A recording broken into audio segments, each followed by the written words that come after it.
আমাদের দেশের যে প্রাকৃতিক অবস্থান, ভৌগোলিক অবস্থান, সেখানে আমরা দেখি আমাদের দেশটা সবসময় একটা ঝড় ঝঞ্ঝা বন্যা প্রাকৃতিক দুর্যোগের দেশ।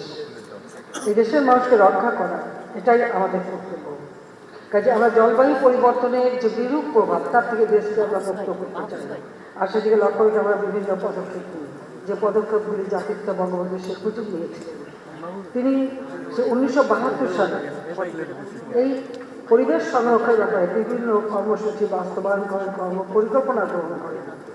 ঢাকা রেসকোর্স ময়দান যেটা ছিল, সে রেসকোর্স বন্ধ করে দিয়ে সেখানে প্রথম বৃক্ষরোপণ করে সবুজ একটা সুন্দর আচ্ছাদন তৈরি করার পদক্ষেপ তিনি নেন।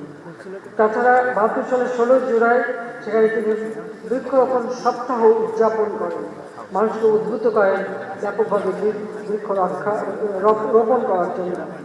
এবং 72 সালে উপকূলীয়